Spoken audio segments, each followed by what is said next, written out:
there! Welcome to Module 4. So, here we will read 3 poems from the Romantic era. From roughly 1790 to 1890, there was a movement in literature that was called Romantic, usually written with a capital R.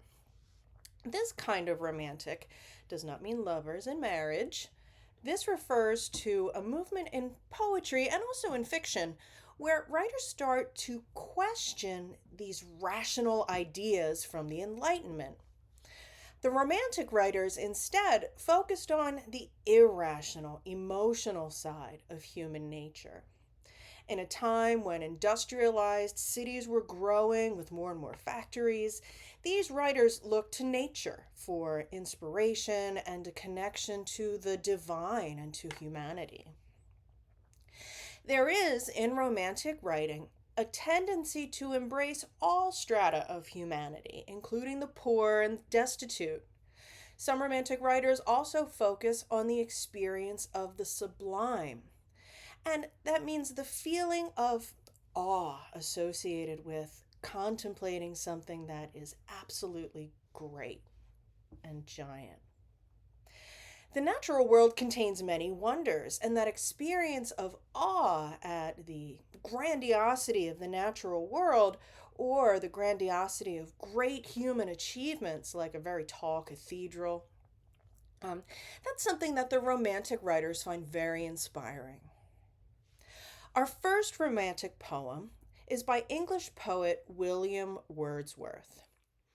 In this sense, remember, Romantic does not refer at all to relationships and love, but the period in European literature where poets wrote about their appreciation for nature and fellow man, where they favored emotion over reason, and where they expressed a fascination for metaphysical and supernatural things.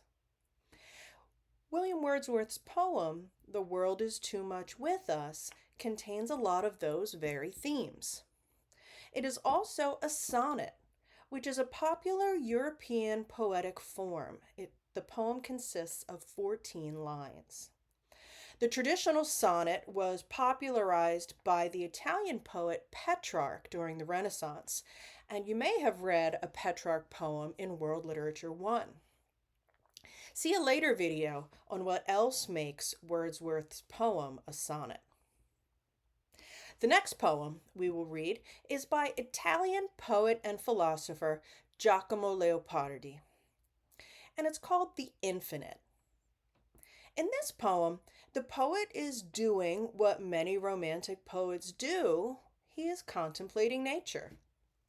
In particular, the vastness of natural spaces.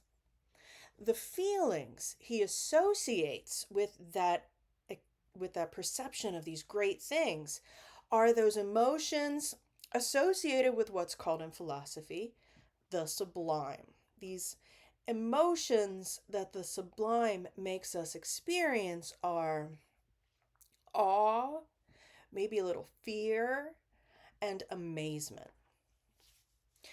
Now that we know about this trend in Romantic poetry to contemplate the amazing, awe inspiring things in nature, the poem by French poet Charles Baudelaire, titled Correspondences, starts to make a little more sense. He begins with the statement, nature is a temple, or in the original French, la nature est un temple. Baudelaire then creates what's called an extended metaphor by comparing a forest of trees to the pillars of a sacred temple. He also describes the Romantic poet's approach to nature, as he listens to the wind and the leaves like echoes from far away. The Romantic poet searches for inspiration from these experiences in nature. So, just like Baudelaire creates this metaphor, this comparison, where the natural world corresponds to a temple, see what I did there? So does the Romantic poet create connections between unlike things. Also, this poem Correspondences, is a sonnet. The first 8 lines describe how nature is a temple for the Romantic poet. Then the sestet, or the last 6 lines of the sonnet, describe connections or correspondences that only the imagination can create. Baudelaire explores the irrational ways we draw connections between things and experiences, and that demonstrates the power of the human imagination, which is, remember, one of the important focuses of Romantic poetry, moving away from that rationalism of the Enlightenment to explore the irrational side of human experience. There are brief videos on each poem, so read through the poem carefully before watching the video.